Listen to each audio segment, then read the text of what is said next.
Hi everyone and welcome to the video. So I have recently bought a small gouache set and today I'm going to make a color mixing chart for all of my colors. Those are Winsor Newton Designers Gouache and the colors that I have are Permanent Rose, Cadmium-free Red, Cadmium Lemon, Phthalo Blue, I probably pronounced it incorrectly, sorry for that, Prussian Blue, Ivory Black and Zinc White. Color mixing charts are very useful to get to know your paints and discover what range of colors is available. It is very useful to make such charts for any medium, not only paints, but also colored pencils or markers, as often the color on the pencil or marker is different than the color on the paper. I searched for some ideas how to make the best and most useful color chart, but I didn't find anything I would like. I especially don't like the charts that show colors in a big square. I wanted something less basic to know more about the paints, but also not too big and complicated so that it is easy to use. Since I haven't found any fixed solution, I just went with the flow and made something I thought I would benefit the most from. I divided the chart into 3 sections. The first section is in the top left corner and this is a basic swatches chart. Second row is the color straight out of the tube. Then each row below I was adding more and more white. And finally the top row is base color with black added. This is what the finished basic chart looks like. The main colors and the colors mixed with white are pretty much what I expected. The row with black added is very interesting and surprising to me, as I didn't expect such a nice cherry and brown from the reds and olive green from the yellow. It is also surprising that depending on if the red is cool or warm, they make a totally different color with black. And that blues seem to be just more dark and dull, while yellow and red make a totally different color. I cleaned my palette and went to the second part of my chart, which is more complicated. On the left there are 4 sections, one for each color as a main color, to which I was gradually adding all other colors to cover all possible color combinations. The first section is for Cadmium Lemon, then Phthalo Blue, Prussian Blue, Permanent Red. There is no section for red, as all of the combinations with it were already done in the previous sections. This is also why each section is 1 row shorter than the previous one.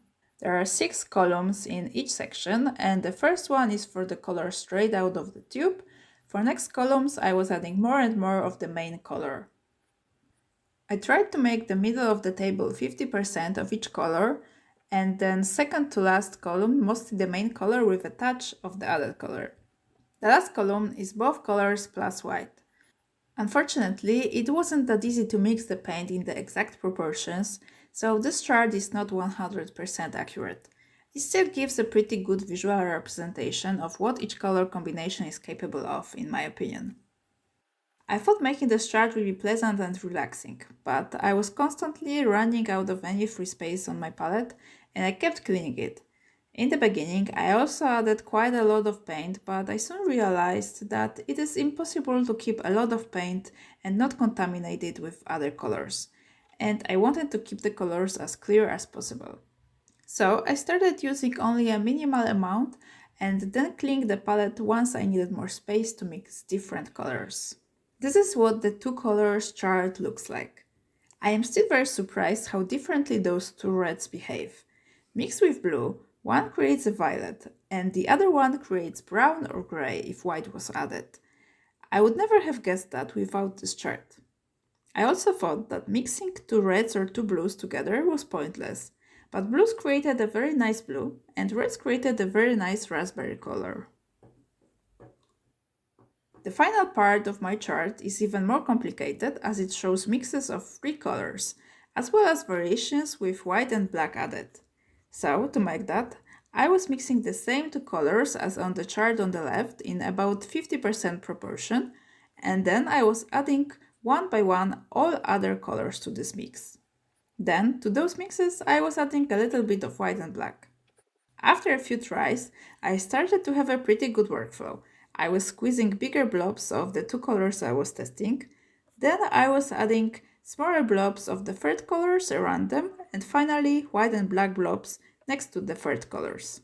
Then I was mixing the 2 colors together and adding a part of this mix to the third colors. It sounds complicated to me now that I am saying it, but if you focus on what is added to the palette, I am sure it will be clear. This method helped me not to use too much of the paint and not to cross-contaminate my colors. Somehow I forgot about some swatches and I had to add them at the end to make the complete chart. I am very glad I made this chart. I am sure I will be using it a lot, at least at the beginning of painting with those gouaches.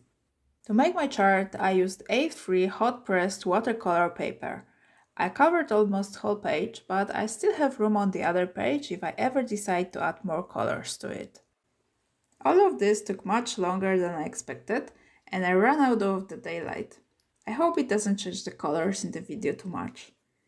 This is the finished chart. I hope that you liked the video and that it was useful to anyone. Leave a like or a comment if you enjoyed it. Bye bye!